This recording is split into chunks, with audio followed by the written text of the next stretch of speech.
मुफ्ती शाहनवाज साहब कह रहे हैं कि 7 महीने हो गए मैंने इस लड़की को देखा भी नहीं। इसका मतलब ये हुआ कि 7 महीने पहले इसने इस नौजवान लड़की को देखा था। अब ऐसा तो नहीं हो सकता कि 7 महीने पहले ये लड़की कोई दूध पीती बच्ची थी या 5 साल की थी, या मुफ्ती साहब 7 महीने पहले बच्चे थे और आज इतने बड़े हो गए 7 महीने में।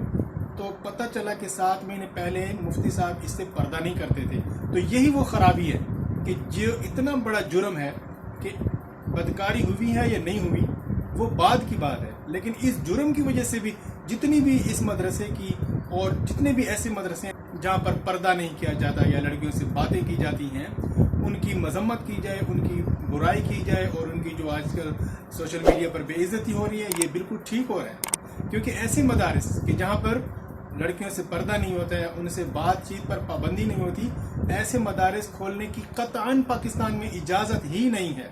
ये लोग 2 नंबर तरीके से मदरसे खोल कर बैठे हुए। इसी मदरसे में सबसे बड़ी ख़राबी ये थी कि पर्दा नहीं किया जा रहा।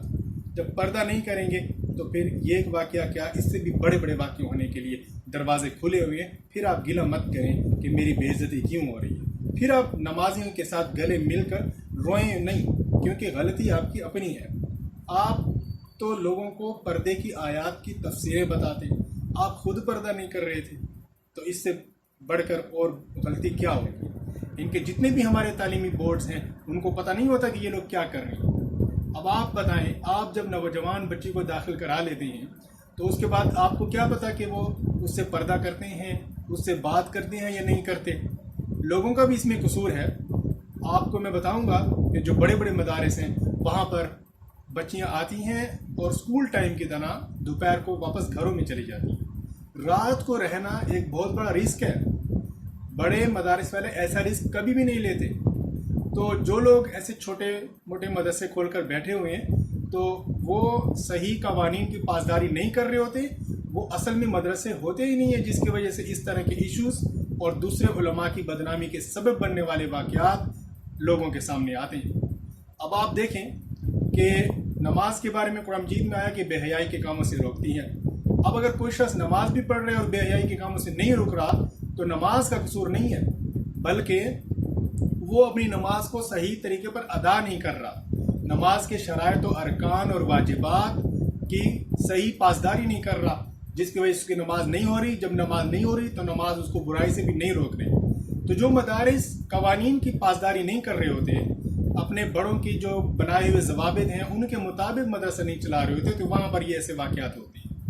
अब वो ऐसे वाक़यात के खुद ज़िम्मेदार हैं और इसकी वजह से तमाम उलमा पर धब्बा नहीं लगता है। ये जो मेरे भाई तमाम उलमा को बुरा भला कहना शुरू कर देते हैं, तमाम मौलवियों को बुरा भला कहना शुरू कर देते हैं, ये भी उनकी बहुत बड़ी गलती है। अब देखिए, इस तरह की बुराई के वाक़यात तो जजों ने भी किए हैं अपने क्लाइंट्स के साथ, इसी तरह टीचर्स ने भी किए हैं, इसी तरह बहुत से डॉक्टर्स ने भी किए हैं। और माशरे में कितने अफराद हैं कि उन्होंने हर पेशे में आकर ख़वातीन की इज़्ज़त भी लूटी है और गलत किस्म के काम भी किए हैं और धंधे भी करवा रहे हैं। तो एक की वजह से सारे लोग बदनाम नहीं होते, सारे बुरे नहीं होते। हाँ, ये अलग बात है कि दीनी शोबे वाले जब ऐसा करते हैं तो उनके लिए डबल सज़ा है।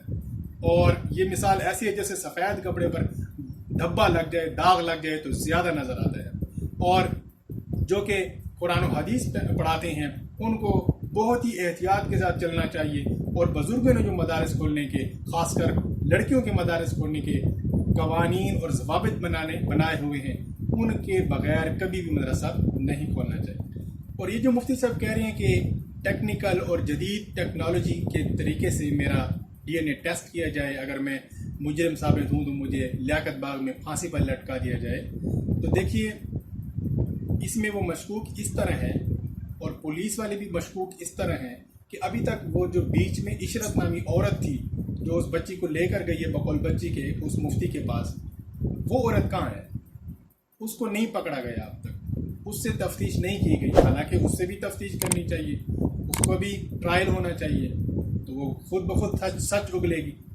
इसी तरह आप जानते हैं कि पाकिस्तान में जो लंबे हाथों वाले लोग हैं और जो ज़्यादा असर और सूख वाले लोग हैं, वो किस तरह हक़ाइक़ को मसख़ करते हुए आगे अपनी रास्ते हमवार करते हैं। और सारे बराबर नहीं हैं, नेक लोग भी बहुत हैं हमारे तमाम इदारों में। پولیس میں بھی نیک لوگ بھی بہت ہیں، لیکن ایسے بھی بہت زیادہ ہیں کہ جو مجرموں کی پشت پناہی کرتے ہیں، جو رشوت لے کر آگے جرم کو جرم ہی نہیں رہنے دیتے، اس کے تمام ثبوت مٹا دیتے ہیں۔ اور جو لیبارٹریاں ہیں یہ بھی رقم لے کر، رشوت لے کر اپنے ریزلٹس کو بدل دیتے ہیں۔ تو یہ کرپشن اور یہ بددیانتی تو عام ہے۔ تو اگر مفتی صاحب کی اس بات کو اسلامی بنیادوں پر پرکھا جائے اور ایک صحیح معنوں میں ان کا ٹیسٹ کرایا جائے تو پھر بات واضح ہو سکتی ہے۔ اور ایک بات اور بھی ہے کہ اس معاملے کو جتنا بھی طول دیا جا رہا ہے تو اس میں ڈیلے ہونے کی وجہ سے اب ڈی این اے ٹیسٹ میں جو چیزیں آنی ہیں وہ بھی نہیں آئیں گی، اور اس میں اور بھی بہت سی ٹیکنیکل باتیں جو میں آپ کو یہاں پر نہیں کر سکتا، وہ جو لوگ سمجھتے ہیں وہ جانتے ہیں کہ اس میں کیا ہوتا ہے کیا نہیں ہوتا۔ پنڈی میں نام نہاد مفتی شاہ نواز ضیائی کا واقعہ، اسی طرح لاہور میں توحید مسجد کے امام نے جو برا کام کیا تھا، اسی طرح مولوی عبدالعزیز لاہور والے کا واقعہ، ان کی جتنی بھی مذمت کی جائے کم ہے۔ لیکن یہ لوگ حقیقت میں مولوی مفتی یا قاری نہیں ہوتے، بلکہ انہوں نے جعلی روپ دھارا ہوتا ہے، اور حقیقت میں یہ انتہائی گھٹیا کام کرنے والے لوگ ہوتے ہیں۔ عوام کا اس میں قصور یہ ہے کہ عوام کو صحیح قراء، علماء اور مفتیان کی پہچان نہیں ہے۔ عوام ہر مدرسے کو مدرسہ سمجھتی ہے، لیکن یاد رکھیں ہر مدرسہ مدرسہ نہیں ہوتا۔ آپ لوگ ایک صابن خریدتے ہیں تو نقلی اصلی کی پہچان کرتے ہیں، تو مدارس کو آپ کیوں کسی صحیح عالم دین سے معلومات حاصل نہیں کرتے؟ آپ کو مجھے کتنے ایسے مدارس معلوم ہیں کہ جہاں کے نام نہاد قاری اور محتمم حضرات نوجوان لڑکیوں سے پردہ نہیں کرتے، مدرسے میں آتے ہیں جاتے ہیں، ان سے براہ راست باتیں کرتے ہیں، پھر بھی آپ لوگوں نے اپنی بچیاں وہاں پر داخل کرائی ہوئی ہیں، تو آپ کا اپنا قصور ہے۔ دیکھیں حضور پاک صلی اللہ علیہ وسلم کے دور میں صحابہ رضی اللہ عنہم نے اور ان کے بعد انہوں نے امہات المومنین رضی اللہ عنہن سے پردہ کیا، تو آج کے نام نہاد مفتی اور قاری اور محتمم اپنے پاس کون سی دلیل رکھتے ہیں کہ جس کی وجہ سے یہ نوجوان لڑکیوں سے باتیں کرتی ہیں، ان کے سر پہ ہاتھ رکھتی ہیں؟ یاد رکھیے نامحرم چاہے وہ بوڑھا ہو چاہے جوان ہو، کسی نوجوان لڑکی کے سر پہ ہاتھ رکھ کے سلام یا دلاسا نہیں دے سکتے، اس کی آپ لوگ پرواہ نہیں کرتے۔ اب شریعت میں یہ منع ہے، ہاں اگر کوئی محرم ہے تو ہاتھ رکھ سکتا ہے۔ لوگ کہتے ہیں قاری صاحب نے ہماری بچی کے سر پہ ہاتھ رکھ دیا، بس یہ اس کی بیٹی بن گئی۔ ایسا ہرگز نہیں ہے، شیطان کا دھوکہ ہے۔ تو آپ لوگ اپنی بھی اصلاح کریں اور صحیح مدارس اور صحیح قراء اور علماء اور مفتیان کی پہچان حاصل کریں۔ ہر مدرسہ ایسا نہیں ہوتا، جو صحیح مدرسے ہیں ان میں آپ کو میں انشاءاللہ ان کا تعارف کراؤں گا۔ ہمارے اس چینل پر مزید سیریز اور ویڈیوز چلیں گی، آپ کو پتہ چلے گا کہ مدارس کیا ہیں اور ان میں کس طرح کا ماحول ہے، کس طرح ان کے تعلیمی نظام کی خصوصیات ہیں۔